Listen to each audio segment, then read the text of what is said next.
What's going on, everybody? Welcome to Delay of Game NBA Playoffs Edition. We'll be going over the game ones of the Eastern and the Western Conference Finals and cleaning up some things that was discussed last episode. So stay tuned for a quick recap. Like I said, please comment and like.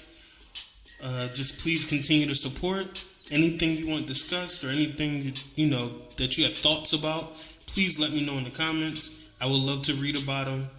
But without any further ado, let's go into a few recaps that I have to address. Last episode was recorded before the Game 7s of both the Suns and the Milwaukee Bucks.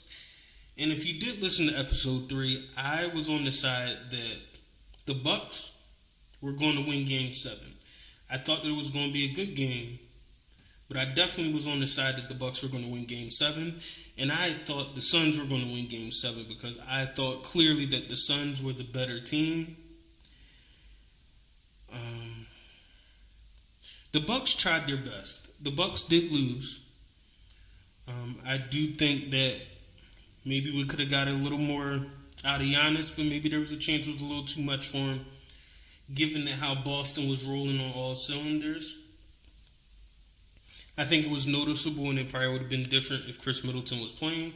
But at this point in the season, you can't make any type of excuses for injuries, especially when you're Giannis. The Celtics did play good. They're a great team, great defense, and they have a lot of young talent that when they're clicking, they're borderline unstoppable. So I wasn't completely surprised the Bucks lost. Maybe I was just a fan in them and was rooting for them, but I'm not completely surprised. The Suns' loss, on the other hand, was shocking. One, I thought the Suns were the better team, and it just caught me off guard that they managed to lose. But on top of that, the way that they lost, it was the most deflating, disrespectful effort to the game I've ever seen. With that level of talent, I don't know what happened to Devin Booker. Chris Paul just fell off a cliff in the sense of this series. He started off hot, and maybe age caught up to him. I heard rumors that they tried to say he was injured. I'm not really sure, nor did I hear anything further in reference to that. But I don't know if I want to say they choked, but I definitely am putting this loss on the Suns. Even DeAndre Ayton to the point of getting benched. And that's a strong accusation to even hypothesize, where they have a quote or a comment from Lil Wayne and people nearby that said that it seemed like the coach was calling him out for quitting. It's a strong accusation to make, and not one that I think Monty Williams would make if he didn't feel there was some truth to it. Now, I don't know. I know that DeAndre Ayton is looking for his contract, and maybe that played a role. Maybe frustration played a role. I'm not really sure, but I do know the effort that was showed by the Phoenix Suns. There was a point where they had 27 points in the first half, and Luka had as many points as the Suns team did. So I will give Luka a lot of credit. He plays hard. He does talk trash, but he does find ways to try and back it up. So I have no issue with Luka. I have no issue with the Mavs team. I think no one last year gave him this much of a chance. And I think there are some people even this year, after they went on their run in January, after the All-Star break especially, would still not give the Mavs that much credit to make it this far. I personally didn't think they would make it out the second round, but they managed to surprise me. I don't know where this leaves the Phoenix Suns. I guess you have to keep Chris Paul, maybe. They do have to take the next step. I think the big decision now is, do you keep DeAndre Ayton or do you let him walk? Because it's been made pretty clear, I believe last summer, that he wanted a max contract. So I guess the real question is, what are you going to do now?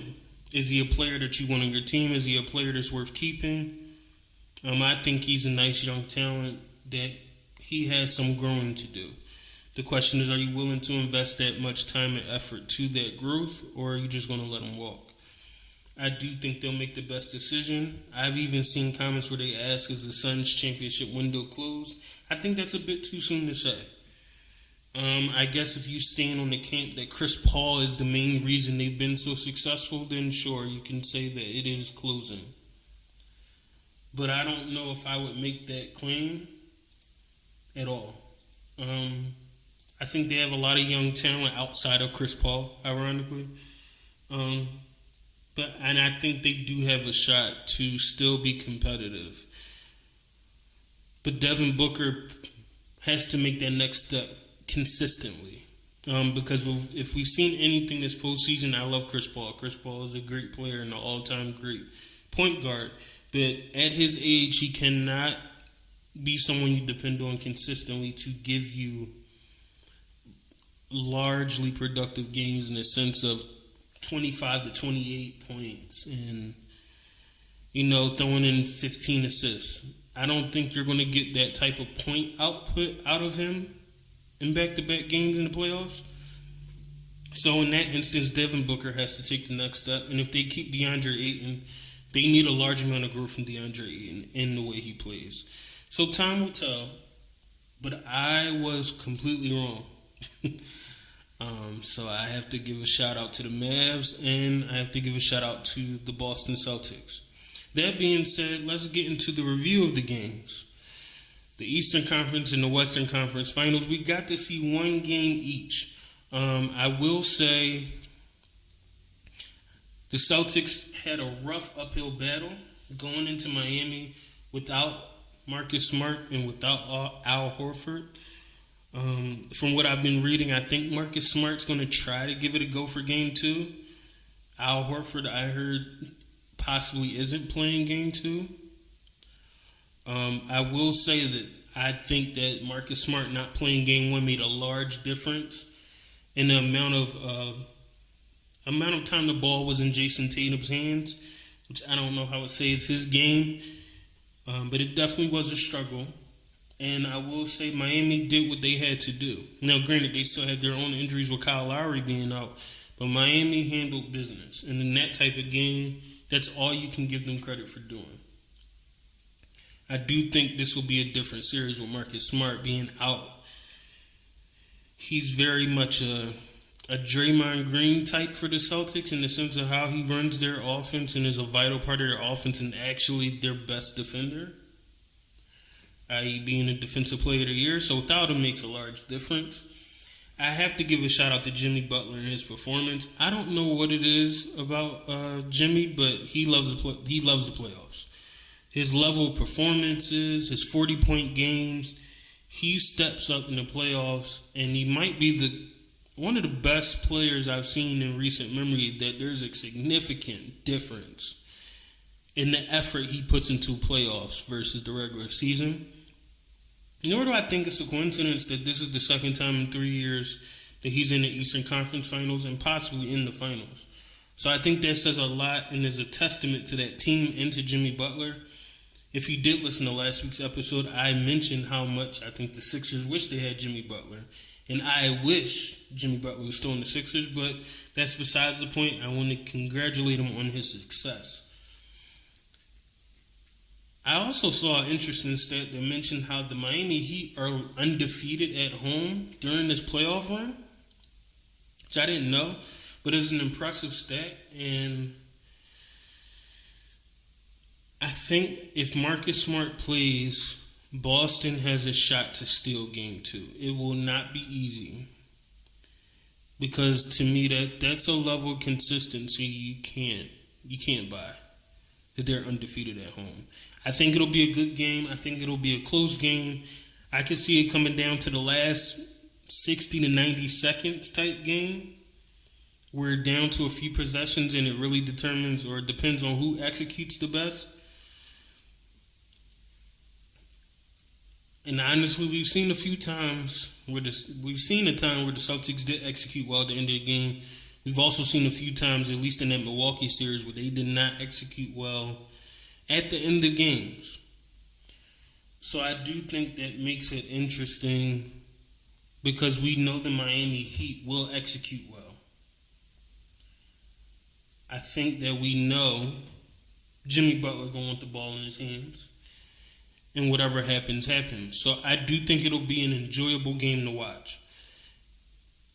I think Miami will go up 2-0 simply for their execution at the end. But time will tell. I think Boston needs to win this game, but I could see Miami going up 2-0 and Boston doing this thing when they get back home. And last but not least, we got the Mavs versus the Warriors, which is a series I never thought I would see. And we did see the Warriors win Game 1 in a dominating fashion. But for some reason, I'm not that concerned. I do think the Warriors are a better team, but I guess I said that before. I think the Warriors are getting back in their groove, especially with Clay back and Draymond, and they're fitting in Jordan Poole. I think they're getting in the groove. I do think they'll win this series, but I don't think it'll be a sweep. For some reason, and it's one thing I saw during the Mavs-Suns series, the Mavs play significantly better at home.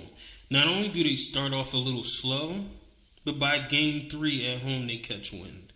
They did the same thing last series, and I don't know if you can completely count the first series because Luka was out the first couple games. So you could take that for what it is, but I do think, one, the Mavs play completely different at home. Two, they do start off slow on the road. I think the combination of those things means the Mavs aren't out of it. From what I saw from the Warriors last series, they have the capability of being great, and they also execute well, often down the stretch to win games. But they don't always play the best complete games. We can look at Game 1, where they made a good defensive play at the end so they could win that game. But the Grizzlies were in it until the end. We saw the Grizzlies almost beat them twice without Ja Morant. So I don't know if it's the Warriors play down to their competition. I don't know if they take them lightly, and that's how we get to this point where we wonder what team we're watching. But if there's one thing I've learned from last series, I would say it's the fact that we don't know what Warriors team we're going to get on any given night. And because of that, I think the Mavs could steal Game 2. I think the Warriors are feeling themselves. I think they're cocky. I think they're brash. And I think the Mavs are hungry enough that they could come in and steal Game 2, which would change the complexity of the series because the Mavs play lights out at home. So time will tell what will happen. I think, upset alert, the Mavs could win. Almost upset alert. I think the Mavs could win this game. I could see Luka having a better game than he did Game 1. Even though Wiggins, I do think, is going to give him fits all series. I don't think that's a defensive matchup he wants. I think the Warriors will win the series. But I think the Mavs is going to win a few games and at least get it to a 6-game series. So time will tell. We're going to keep watching. I will encourage you to keep watching and keep tuning in.